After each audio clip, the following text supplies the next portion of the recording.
All right, everybody, I'm back. I've been gone the past couple days just because of work.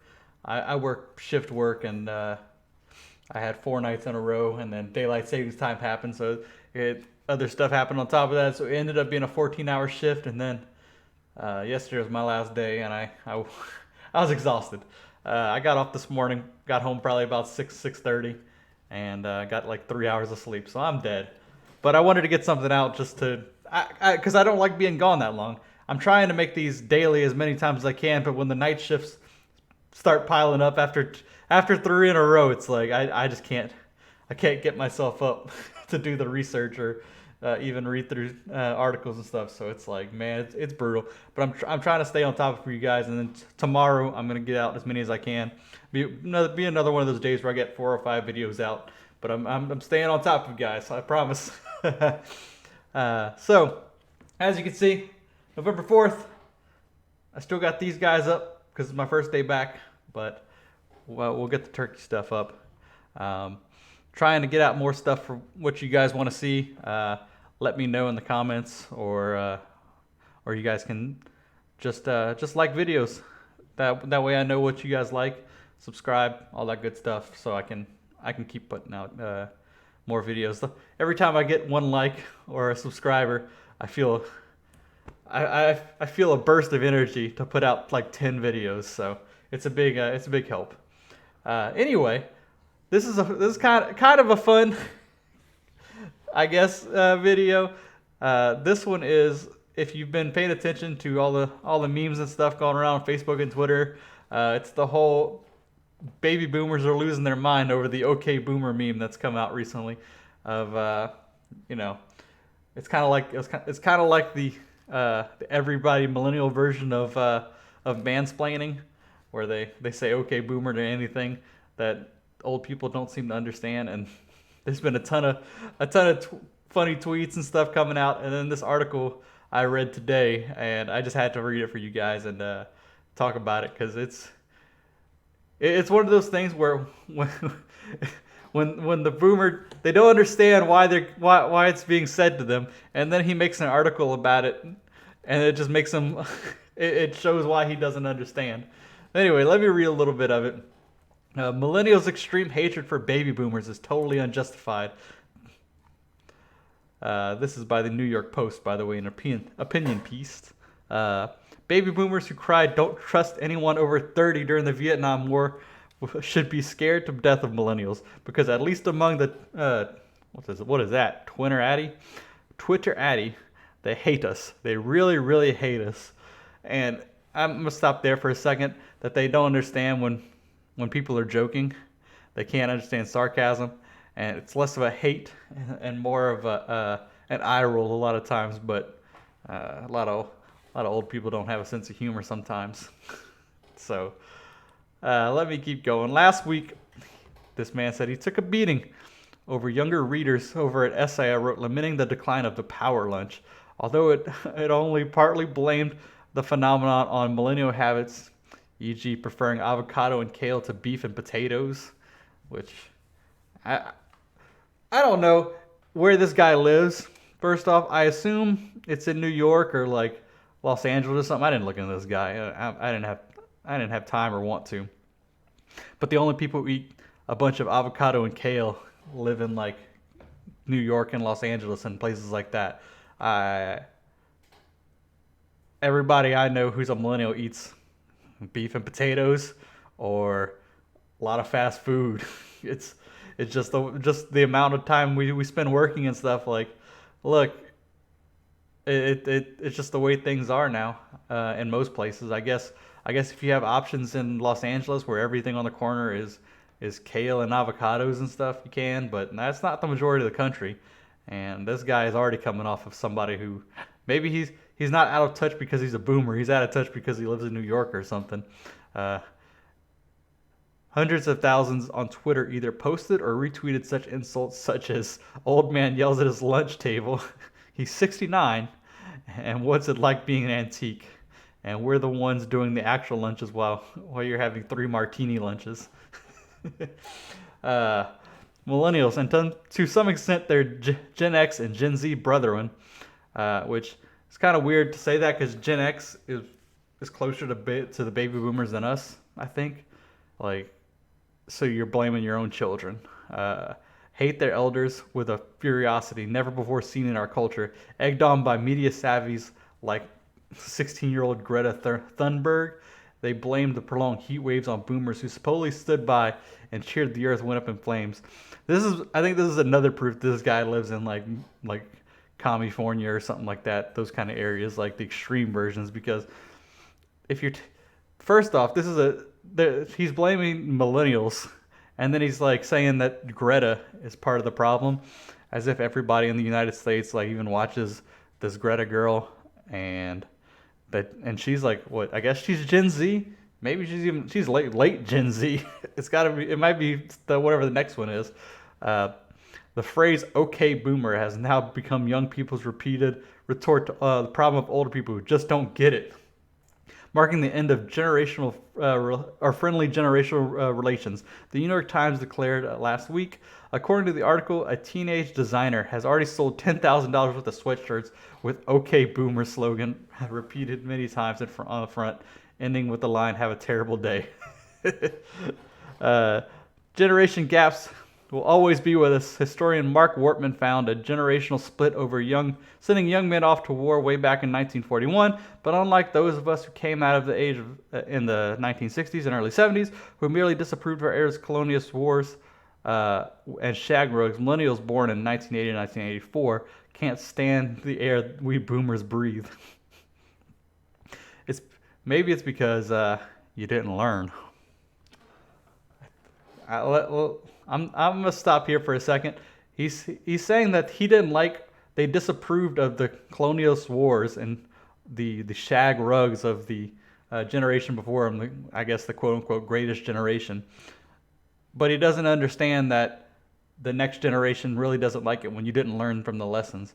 You went through things like all the protests in Vietnam and the whole peace movement, and somehow your generation is still messing it up.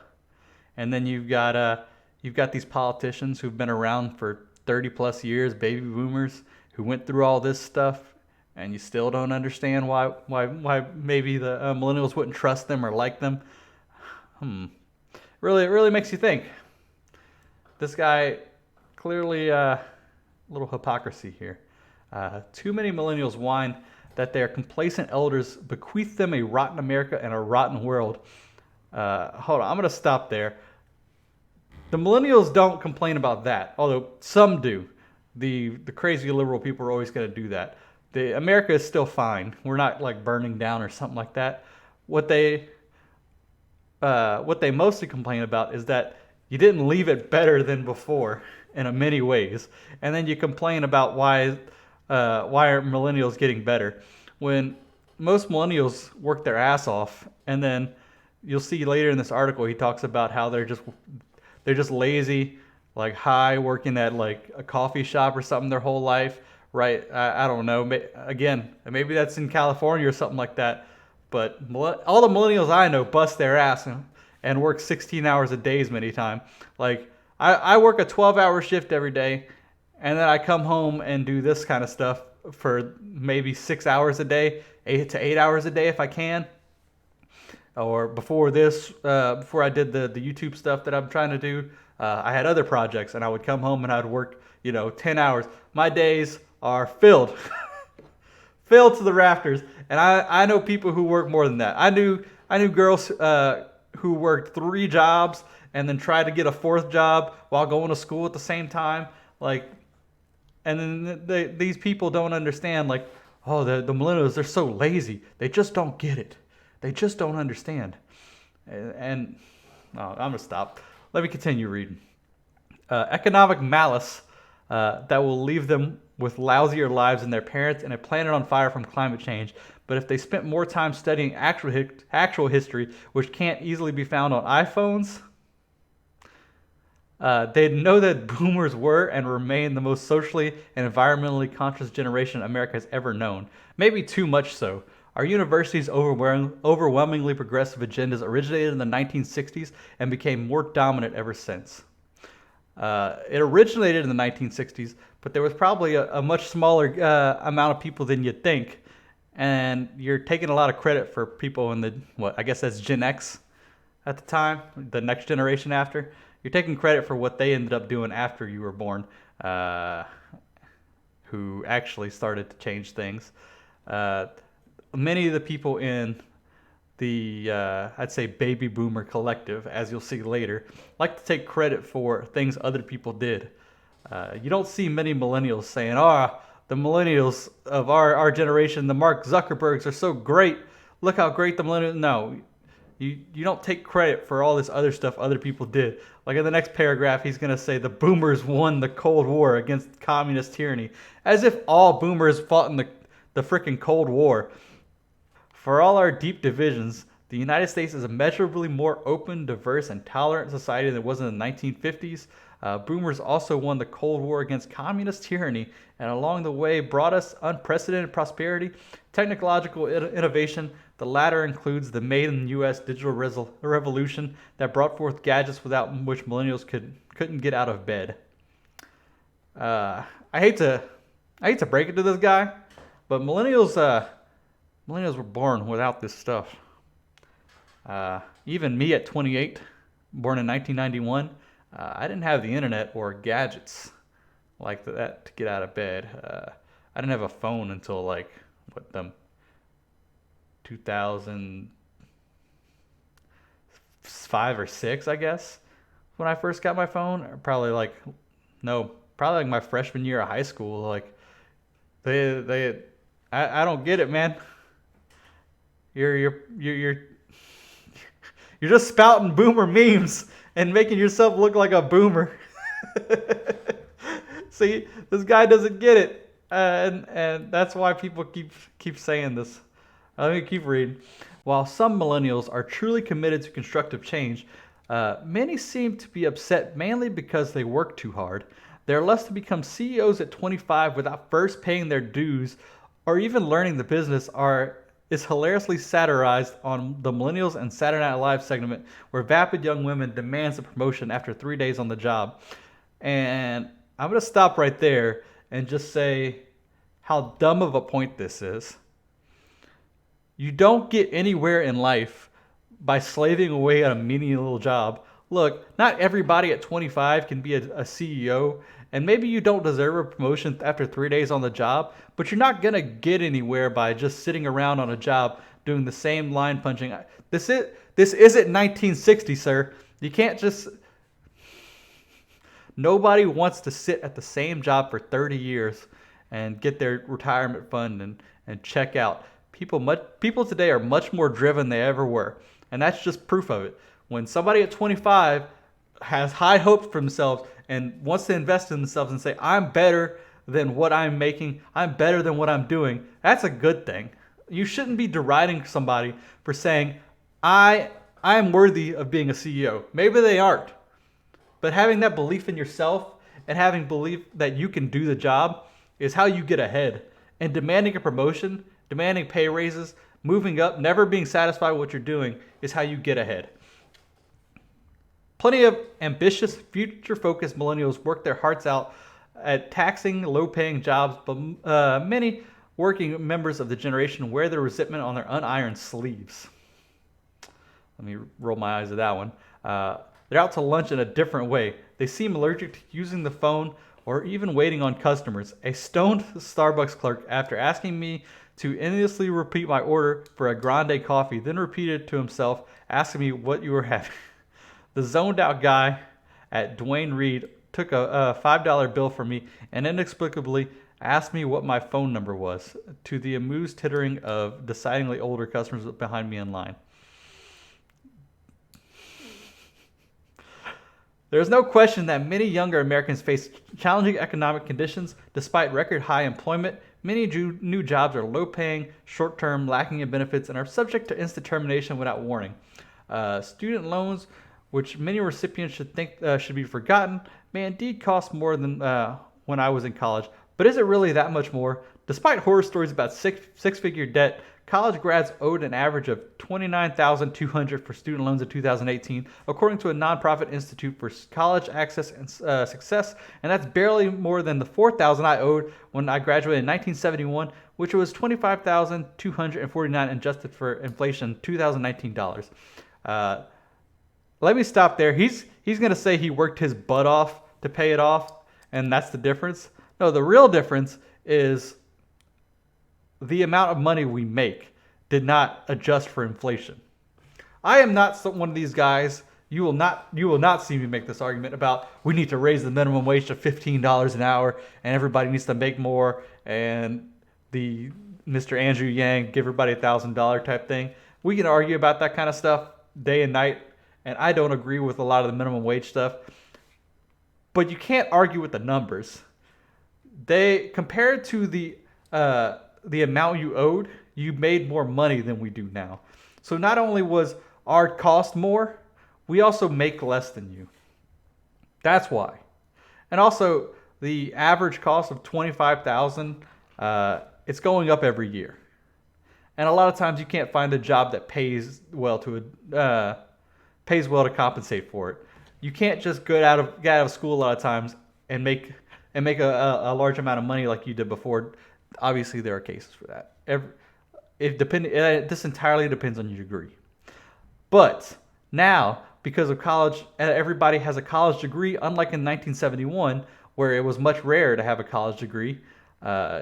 More people are competing for the same jobs. The same jobs pay less. So you have even less opportunity to pay back the money you owe. Again, these are all just issues that compound on the same thing on why it's a bigger problem for us. How did I pay it off? Rather than expect instant transport into corridors of corporate power, like most of my friends, worked my butt off in back-breaking, sometimes dangerous jobs that offered no more guarantees or benefits than many companies confer today. As if this is something people don't do, I work at a railroad company at a plant.